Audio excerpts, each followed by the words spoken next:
Any steel coming into the United States is going to have a 25% tariff. What about aluminum, sir? Aluminum too. 10%? 25%. 25 for aluminum as well? 25 for both. That was Donald Trump on Air Force One announcing a new set of import taxes, this time on steel and aluminium going into the United States from abroad. This is different from the tariffs he's announced before, because previously he was targeting individual countries, Canada, Mexico, China. Now, by targeting individual materials, he's broadening his trade war to include lots of other countries that export them. We'll discuss the implications on this episode of Newscast, the BBC's daily news podcast. Hello, it's Adam in the Newscast studio, and I'm going to be joined by two colleagues who can look at global events from both sides of the Atlantic. First of all, let's catch up with the BBC's chief news anchor in Washington, D.C., Sumi Somaskanda. Hello, Sumi. Hi, Adam. Great to be back with you. And also, I think Chris Mason has appeared in the studio in Westminster. Hello, Chris. Hello. Right, there's a bit of crossover between London and Washington today because Donald Trump has announced some new tariffs, some new import taxes on stuff coming into the US, and it could affect the UK because the UK previously not been singled out as a country for individual treatment by Donald Trump. Sumi, just explain to us what we think Donald Trump wants to do with this latest round of tariffs. Right. So he telegraphed this on Sunday. He was speaking on Air Force One, and he said he wants to slap tariffs on steel and aluminum. I know aluminium for our UK listeners. And that would be 25% on those imports coming into the US, regardless of the country.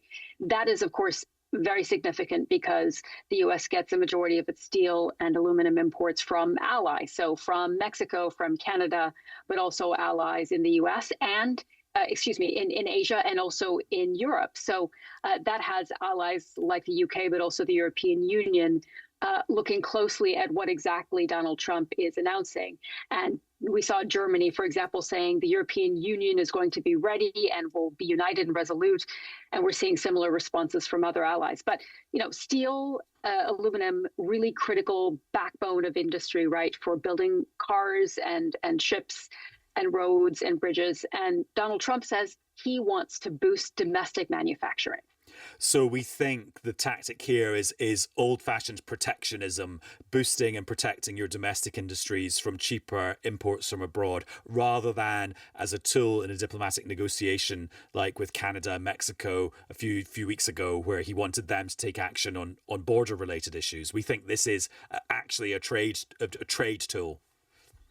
So it could, of course, be a negotiating tactic. There is always the possibility that that is the case. And indeed, as you mentioned with Canada and Mexico, that appears to have been one of the motives in the threat that he levied towards those two countries. But remember that Donald Trump has complained about steel and aluminum tariffs, or the lack of tariffs on those products coming in from other countries for some time. And in his first term, we actually saw him levy 25% tariffs on steel and 10% on aluminum. It is important to say that he did allow a lot of carve-outs. So we had industry leaders coming to the Trump administration in his first term saying, we are producing, for example, a type of steel that's not being produced in the U.S., so we should not be slapped with these tariffs. Whether there's going to be the ability to do that this time around, that remains to be seen. We have to see what the detail is to what Trump is proposing. So it ended up being a sort of tariff wall with lots of holes in it that people could creep through. And let's just actually hear how Donald Trump phrased all of this when he was speaking to reporters on Air Force One as he was flying across the Gulf of Mexico, which he's renamed the Gulf of America, to go and watch the Super Bowl on Sunday. Any steel coming into the United States is going to have a 25% tariff. What about aluminum, sir? Aluminum too. 10%? 25%. 25 for aluminum as well? 25 for both. And that's how Trump does business these days, just chatting to reporters on Air Force One, saying globally significant trade announcements.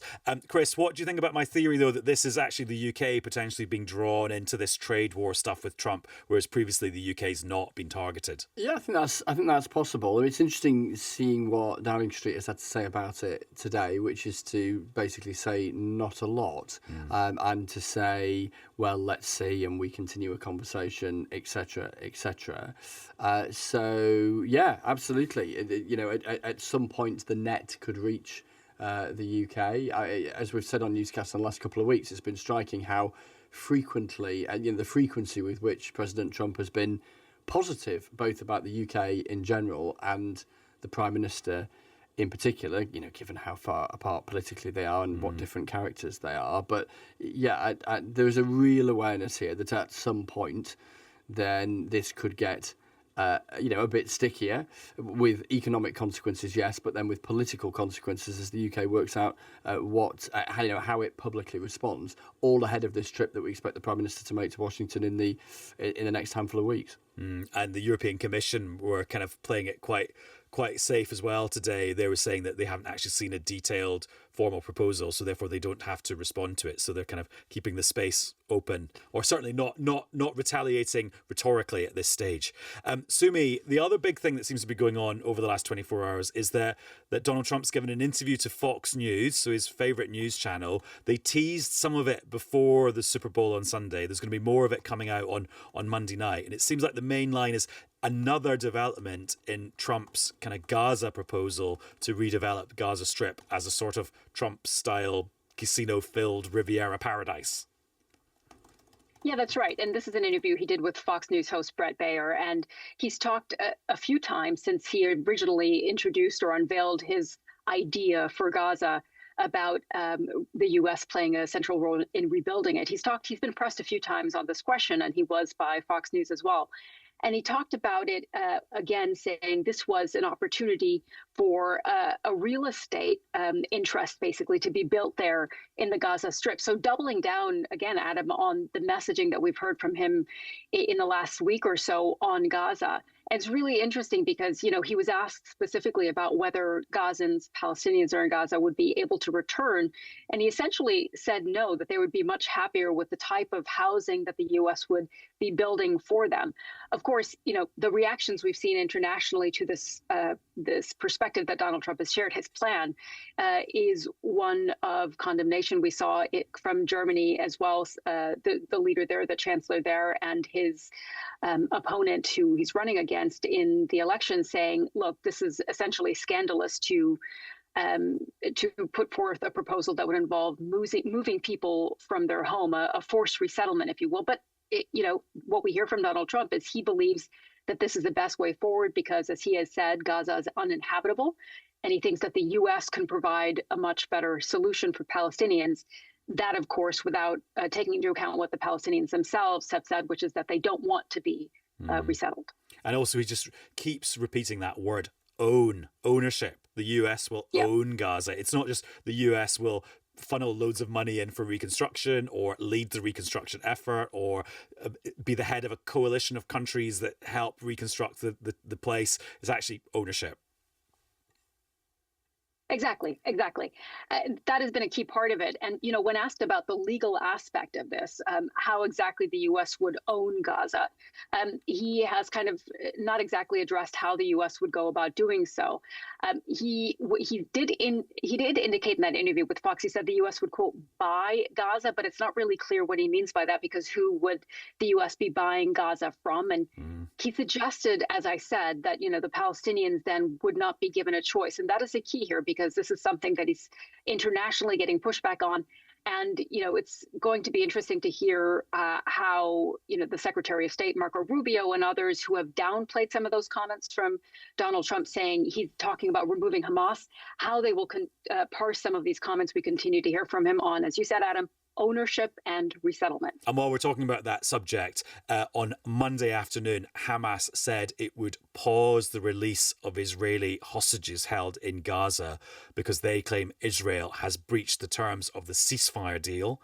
And in turn, Israel has said that that's a complete violation of the ceasefire deal by Hamas. So as many people said when that deal was agreed a few weeks ago, it's not a particularly stable arrangement. With either side able to point the finger at the other side for not sticking to the terms. And that seems to be what's happening on Monday afternoon. And we will keep an eye on that in the next few days, because, of course, that ceasefire deal is entering its second phase now, which everyone said would be much harder than the first one. Now, Sumi, I know you've got to go and actually report on stories like that for other BBC outlets. But before you do, have you got your phone or your laptop there? And can you go on and tell me what Google Maps calls the Gulf of Mexico for American users? Because I've got my laptop here in the UK, and as a British user of Google Maps, the Gulf of Mexico is still called the Gulf of Mexico. I'll tell you, I'm looking right now and it still says Gulf of Mexico on my Google Maps. Interesting, because I'd heard. So he did another executive order, didn't he, saying to all U.S. federal agencies and like the Secretary for the Interior, you're going to have to call it the Gulf of America for government purposes now. And I understood Google was going to do maybe Gulf of America for US users and Gulf of Mexico / America for the rest of us. But it seems like that's not taken effect yet. Yeah, it looks like that hasn't actually trickled down to Google yet. Obviously very different than enforcing that among federal agencies rather than with Google, a big private company. And also, I should say, for impartiality, I think there is Maps on Bing, but I don't use that as often. Anyway, Sumi, thank you very much. See you soon. All right. Great to talk to you. You too. Chris, just before we talk about all matters domestic, It does look like Lord Mandelson is about to officially become the ambassador in Washington, doesn't it? Yeah, and it still doesn't say God's own county when I look at Yorkshire either. Despite all your efforts over your on broadcasting my Google career. Maps, so there's all sorts of things going on here. What were we talking about? Oh, yeah, Lord Mandelson. Peter Mandelson. Yeah, he is about to, because currently we don't actually formally have an ambassador because the previous ambassador, Karen Pierce, left, and the new one, Peter Mandelson, has been going over and unpacking his suitcase, all that kind of stuff, and technically is still ambassador designate, but soon will be. Well, you lose the designate bit, and then he'll be up and running. Then he will officially be His Excellency. Right, let's catch up on the latest on the WhatsApp story that Laura, Paddy and Henry were talking about on Sunday's newscast. That was Andrew Gwynn, the Labour MP, losing his ministerial role because of some comments he'd made in a WhatsApp group made up of local activists that the Labour Party decided meant he could not be a minister anymore, and he had the whip removed. There was speculation all throughout Sunday. There was another member of that WhatsApp group who had been recently elected as a Labour MP. Then this person was identified and action's been taken against him too. Yeah, so in the classic rollout, as journalists sometimes call it, of stories like this, it was always likely that there would be a second story that followed the first story. So Sunday's story, Saturday into Sunday's story, was all about Andrew Gwynn, the now former health minister. The story now is about this guy, Oliver Ryan, who used to work for Andrew Gwynn, then became the Labour MP for Burnley in Lancashire, was also in this group and ended up being summoned to see the chief whip, the guy in charge of party discipline, Sir Alan Campbell, and now also finds himself administratively suspended from the Labour Party, losing the whip, to use the Westminster vernacular. He was in this group for ages and ages, so there's a whole question about whether or not you should be kind of calling out stuff when people say stuff that others might find sort of beyond the pale. There was also remarks he'd made himself, mocking a Labour MP for his sexuality, denigrating a local vice chair of the Labour Party. I should say, in the context of that remark about sexuality, that Mr. Ryan himself is gay. He has said that he regrets it and that he didn't see every message, but he should have been more proactive in challenging what was said, and that he also made remarks that he now deeply regrets. The interesting thing, Adam, is what else might drip out of all of this in terms of who else was in the group, and then that I've just also picked up on the sort of circuit of whispers that is Westminster, that there are some Conservatives who are nervous about a separate WhatsApp group relating to Conservative MPs in the last Parliament, so between 2019 and 2024, and a suggestion that access to that group might be in the possession of some journalists as well. So it's that classic thing of where, and this is not to seek to justify anything, but to try and understand how these things might happen, where so often in these WhatsApp groups it becomes effectively quasi throwaway conversation, but obviously, particularly if deleting messages, etc., are not turned on, it becomes a permanent record that is available sometimes to hundreds of people, others dozens of people, and certainly in politics, I've no idea how these particular WhatsApp groups have seen the light of day, but certainly in politics, things can then be, stored up and shared at a later date. And I mean, obviously the news here is what's happened to these now suspended Labour MPs. But I think the longer term thing for me is Keir Starmer and the people who have made these decisions alongside him have set quite a, well, I was going to say high bar. It's actually a low bar for quite serious disciplinary action. Yes. Because anyone else, as you were suggesting, who has engaged in any messaging in any way like this now has to have the book thrown at them in the same way if it emerges. That's exactly right. And whilst there'll be many newscasters, no doubt, listening or watching and thinking, yeah, too right, if you say this kind of stuff, there should be professional consequences. There will be, I suspect, other Labour MPs and perhaps others more broadly who might entertain the thought, ooh, would I quite fancy that WhatsApp group or the other WhatsApp group that I'm a member of, seeing the full light of day many years later, arguably out of context, without a sense of tone of voice, etc., etc. Again, I'm not seeking to either condemn or condone what was said by either of these two guys, but journalistically we try to understand it, don't we? As well as you say, setting it in that crucial context of precedent, when pretty much every MP, I would have thought, will be on innumerable WhatsApp groups, etc., and always, I guess, potentially fearful that this happens to them. Right, on to sort of more official government business, certainly what they plan for it to be. I noticed you've been talking a lot about the Home Office today, and there's a few reasons for that. The Borders Bill is having its so-called second reading in Parliament, so that's giving law enforcement more powers to tackle people smuggling, which is designed to have an effect on the small boats in the English Channel. But also the Home Office going on a big sort of publicity drive about just what they're doing when it comes to enforcing the existing laws on migration. Yeah, and that's the thing that stands out for me with this. So it's, as you say, second reading, so the first debate in the House of Commons on the bill. But what we've seen in the last couple of weeks, and we'll see more of, is the government trying to show as well as tell. So about 10 days ago, I was invited to a command centre for the Small Boat Command, a kind of operations room where we were shown round, and then I interviewed the Home Secretary. And then today, they've put out all of this video and stills of dawn raids, people being arrested, people being thrown out the country, basically, shown onto a plane and then flown out of the UK. So they think they've got a story they can tell.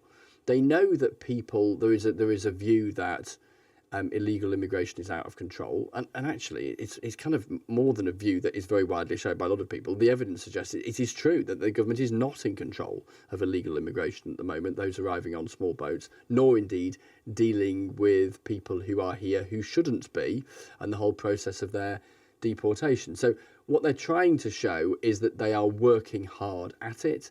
They've put out some figures about the number of raids at employers and arrests in January, and comparing that with a year ago, and saying that it's high, and it's the highest figure for around about 5 years. Then, as I say, this video and these images on the basis that can look more vivid, if you like, than an MP trotting out statistics. And I think we'll see more of it. And at least part of this, Adam, is folk in government looking across the water at the kind of Donald Trump style of politics, which is to be quite show, not tell, and theatrical, if you like, and grabbing attention in that way, and thinking, you know what, maybe there is stuff we can learn about that. Now, my understanding is the whole process of these videos coming out has been much longer in the planning than the last couple of weeks. But nonetheless, I think there's definitely an element of that, not least when we see the growth of reform in the opinion polls. We talked, didn't we, about that opinion poll last week where they'd overtaken Labour as well as the Conservatives, albeit only by the margin of error and all the rest of it. But the trend of opinion polls, which is the thing we should be interested in rather than any individual one, does show reform sort of rising and doing so resiliently. The big two parties at Westminster are responding to that. And this is part of that, as was that interview that I had with Kemi Badenoch, the Conservative leader, last week, with their suggestion for a making it harder to get to the point where you can apply for indefinite leave to remain or British citizenship. That there's a sort of awareness now across the piece of those three parties. You'll hear other views from the Lib Dems and the Scottish National Party and the Greens and others, but around walking towards evidence that suggests a lot of people think on both forms of migration, illegal and legal immigration, that the government's not being robust enough. I'm thinking three things from what you've just said there.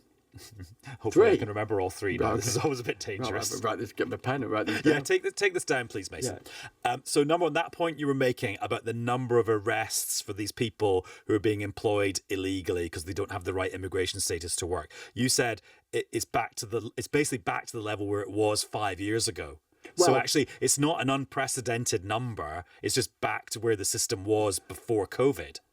Yes, Maybe. from the conversations I've had, I'm not quite sure how comparable the numbers are before the five. If you go further back than 5 years, so certainly the data set we were shown went back that far, and obviously you can slice and dice the numbers various ways. I mean, not least the Conservatives are saying that so far in this calendar year there have been more small boat arrivals than there were up to the equivalent point in 2024. So again, different participants in the debate will pick different data sets to make their argument, but the government's certainly seeking to, in its numbers as well as its pictures, point at stepping up the focus on those who are working illegally and trying to deport them. Second point, I feel back in the old days when I was a political reporter, like a baby political reporter in like sort of the 2010s, Oh, yeah. quite often you'd get like the Home Secretary Theresa May going out on a raid, or a minister going out, and then they'd get in trouble for wearing a stab vest when actually they weren't really in any danger. Yeah. And actually, so I feel that this is a genre of thing we've seen before. It's not necessarily new. It absolutely it is a genre we've seen before. You'll remember all of the rows, and this came from the, if you like, the other perspective than the one that Labour, the Conservatives and Reform are leaning into at the moment. But when Theresa May talked about a hostile environment for migrants, and there was the vans that were branded "Go Home" and all of that, so